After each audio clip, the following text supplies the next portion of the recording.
Pemirsa, kami terhubung dengan Sutopo Purwonugroho, juru bicara dari Badan Nasional Penanggulangan Bencana. Selamat siang, Pak Sutopo. Ya, selamat siang. Iya, Pak Sutopo bersama dengan Carlos, mungkin informasi terkini Pak dari Kawah Sileri, apa yang terjadi, kemudian seperti apa penanganan di sana? Ya, tadi Kawah Sileri yang berada di Desa Kepakisan, Kecamatan Batur, Kabupaten Banjarnegara, Jawa Tengah, tiba-tiba meletus pada siang ini pukul 12. Letusannya adalah letusan freatik, jadi tidak terlalu membahayakan karena adalah material yang biasanya air, lumpur maupun uap hingga ketinggian 50 meter sehingga mengenai wisatawan yang saat itu berada di sekitar Kawah Sileri. Dan berdasarkan laporan dari BPBD Banjarnegara terdapat 17 orang wisatawan yang saat itu berada di sekitar Kawah Sileri, di mana 17 orang sudah berhasil dievakuasi. Dari 17 orang tersebut, 4 orang luka-luka, semuanya sudah dirawat di Puskesmas 1 Batur, Kabupaten Banjarnegara, sedangkan yang lain-lainnya hanya terkena lumpur, kaget, dan lainnya. Dan tidak ada laporan korban meninggal, dan saat ini di area wisata Kawah Sileri dinyatakan tertutup sebagai daerah yang berbahaya dan sudah disterilkan, mengingat potensi letusan berikutnya masih berpotensi tinggi dan status Gunung Dieng sendiri masih tetap normal aktif, tidak ada peningkatan status dari BVMBG. Demikian kondisinya. Pak Sutopo, kalau kita lihat kemudian apa yang terjadi pada siang tadi, ada pengunjung yang kemudian diizinkan di lokasi kejadian ini. Apakah sebelumnya memang tidak pernah terdeteksi jika kemudian peristiwa ini akan terjadi? Setidaknya mungkin ada alat pendeteksi untuk melihat frekuensi dari vulkanologi dari kawah ini. Kalau biasanya letusan-letusan freatik itu biasanya terjadi seketika, tiba-tiba. Jadi letusan freatik itu terjadi karena adanya air tanah atau air danau yang berada di sekitar kawah tersebut. Ketika bertemu, dia merembes ke bagian bawah kawah, kemudian kontak langsung dengan magma, sehingga menimbulkan uap dan tekanan ke atas. Artinya ini memang bukan vulkanologi, peristiwa vulkanologi yang menjadi ciri-ciri dari nanti akan terjadinya letusan besar begitu? Tidak ada.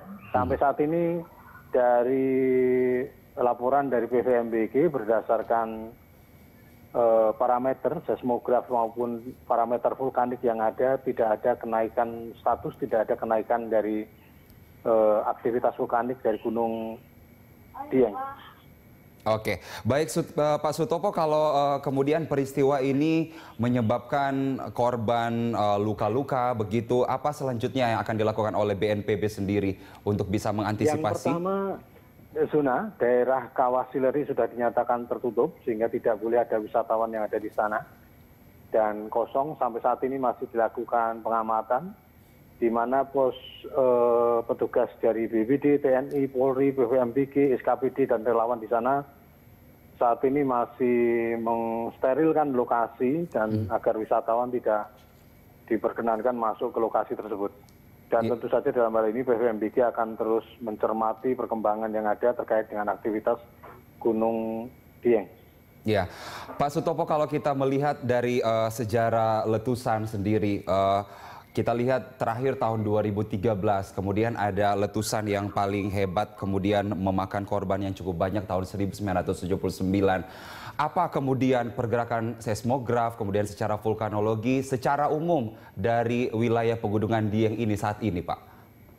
Ya, memang dalam sejarahnya di komplek Gunung Dieng ini memang sering terjadi peningkatan status, peningkatan aktivitas, di mana Gunung Kawah Sileri ini hanyalah satu dari 6 kawah yang ada. Dan tipikal dari letusan Gunung Dieng adalah disertai dengan gas beracun, dalam hal ini gas CO2, dan itu cukup sulit untuk dilakukan pengamatan karena tidak terlihat secara visual.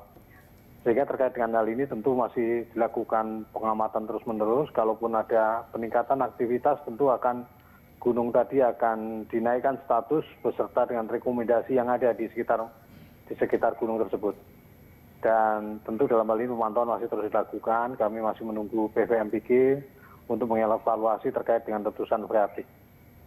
Ya, tentu kemudian keterangan ini ke BMKG, kemudian walaupun Anda dari BNPB, kami ingin mengetahui ini juga menjadi antisipasi sebenarnya Pak Sutopo. Apa kemudian harus ada kekhawatiran yang sama ketika kemudian kita tahu Sinabung yang ada di Sumatera Utara lama tidak meletus, kemudian airnya meletus dan hingga saat ini tidak berhenti-berhenti begitu. Apakah hal yang sama setidaknya diprediksi bisa terjadi misalnya di kawasan Dieng ini?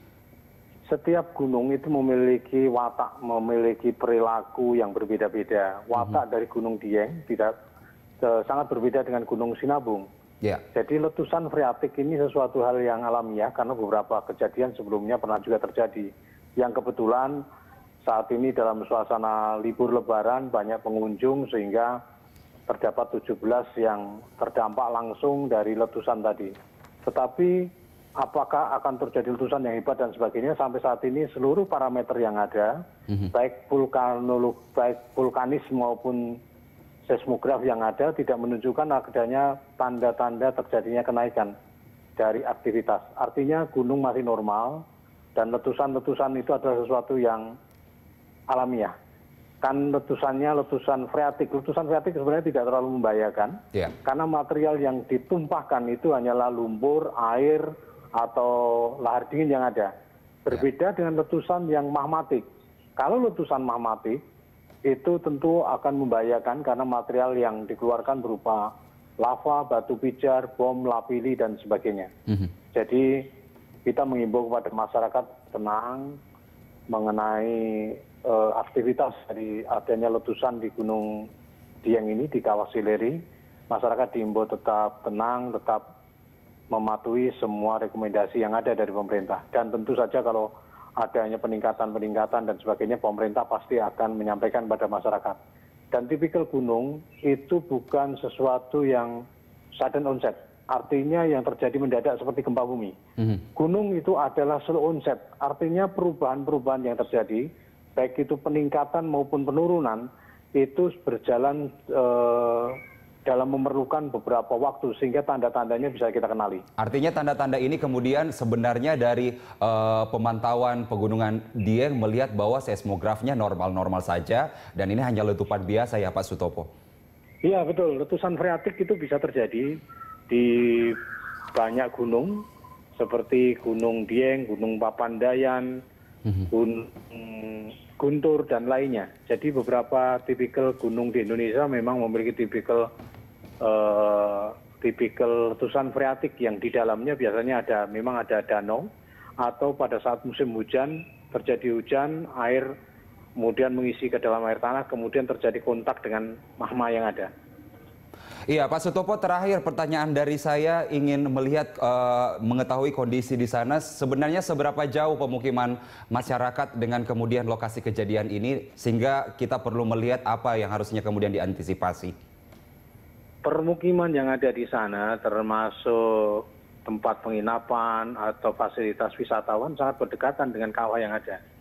Jadi gunungnya ini bukan suatu gunung seperti Gunung Merapi, Gunung Sinabung, tetapi merupakan dataran tinggi yang di dalamnya ada kawah-kawah atau plato yang ada di sana. Jadi kawah yang ada di sana berada di tempat yang agak datar, justru di bawah perbukitan, di bawah lereng perbukitan, dan menyatu dengan rumah-rumah masyarakat yang ada di sana. Ya tentu saja kalau ada peningkatan, tentu BVMPG akan menetapkan radius berapa yang harus dikosongkan. Tentu dalam hal ini juga pemerintah akan menyampaikan pada masyarakat, kemudian menempatkan tempat-tempat untuk evakuasi dan lainnya. Baik, Sutopo Purwonugroho. Pak Sutopo, terima kasih juru bicara BNPB atas informasinya. Kita berharap kemudian ada penanganan lebih intensif di sana untuk para warga yang menjadi korban luka. Pak Sutopo, terima kasih. Dan pemirsa, Anda masih bersama Breaking News. Usai jeda kami.